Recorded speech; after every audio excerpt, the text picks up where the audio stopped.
십계명을 다룰 때 첫 번째로 기억할 것이 있습니다. 십계명을 하나님께서 우리들의 행복을 위해서 주셨다라고 하는 것입니다. 여러분, 이런 생각 혹시 해보셨습니까? 예수를 믿는다는 게 이렇게 자꾸 나를 올무에다 집어넣고 이렇게 뭔 해라, 뭔 하지 말아라, 그러니까 나를 자꾸 불편하게 하는 것 같은 그런 느낌 혹시 가져보신 적 있으십니까? 그런데 저와 여러분이 십계명을 다루기 전에 먼저 생각을 하나 바꾸셔야 됩니다. 십계명은 우리를 불편하게 하려고 주시는 것이 아니라 우리를 행복하게 하려고 주시는 하나님의 마음이라는 사실을 아셔야 됩니다. 두 번째로는 하나님이 직접 주셨다는 것입니다. 직접. 여러분, 이게 무슨 말이냐 하면 십계명은 사람들이 만들어낸 것이 아니라는 것입니다. 어떻게 하면 사람들이 잘 살아갈까? 이거를 고민하다가 10가지 규칙을 만들어낸 게 아니라는 것입니다. 어떻게 하면 가정이 행복할까? 어떻게 하면 교회가 잘 될까? 이거를 우리들이 고민하다가 만들어낸 게 아니라 누가 직접 주셨느냐 하면 하나님이 직접 주셨다는 거예요. 하나님이. 세 번째로 오늘 나눌 것은 뭐냐 하면 십계명의 구조입니다. 그러니까 십계명은 두 가지 방향이 있습니다. 하나는 하나님을 향하여, 하나는 누구를 향해서요? 사람을 향해서. 예수님께서 첫째 되고 최고 되는 계명이 뭐라고 그러셨죠?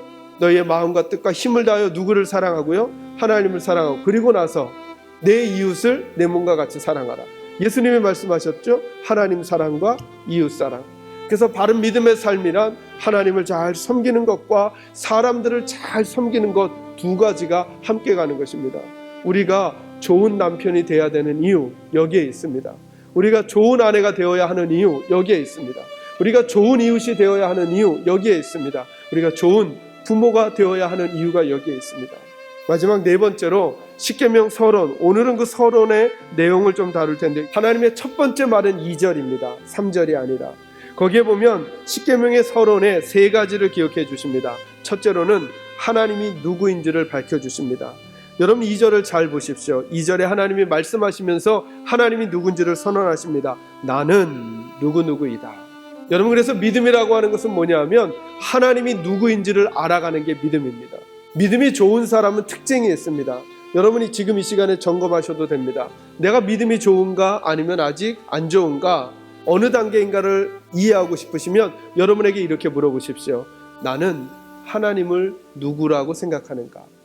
여러분, 믿음은 하나님을 알아가는 것입니다. 하나님이 누구이신지를 바르게 알아가는 것, 여러분 이것이 믿음이에요. 그래서 매 주일마다 예배를 드리고 설교를 듣고 성경을 읽을 때마다 이 생각을 하셔야 됩니다. 나는 오늘 또 하나님의 어떤 모습을 알아갈까라는 생각을 하셔야 됩니다. 믿음이 큰 사람, 그 사람은 하나님을 많이 알아요. 그래서 삶에 여러 가지 일들이 일어나도 그 여러 가지 일들 속에 나의 크신 그 하나님을 알기 때문에 그 영역에서 하나님의 자녀다움을 지켜내는 거예요. 왜요? 하나님을 알고 있기 때문에 그래요. 여러분, 믿음은 하나님을 아는 것만큼 자라나게 되어 있습니다. 내가 얼마나 많은 옷들을 입고 있는가, 내가 얼마나 많은 명예들을 걸치고 있는가는 나의 믿음이 있음과 없음과 전혀 관계가 없을 수도 있다는 사실을 놓치지 마셔야 합니다. 두 번째로 십계명 서론에서 다루는 것은 하나님이 하신 일이 무엇인지를 다루고 있습니다. 2절에 보면 나는 너를 애굽 땅 종되었던 집에서 인도하여 낸 하나님이다, 이렇게 말씀하시면서 하나님이 하신 이야기를 기록하고 있어요. 하나님이 어떤 일을 하셨어요? 그들을 인도해냈대요. 다시 말해 구해내셨대요. 구해내셨대. 여러분, 하나님이 구해내고 나셔서 십계명을 주셨나요? 아니면 십계명을 주시고 구해내셨나요? 구해내시고 난 다음에 계명을 주셨죠.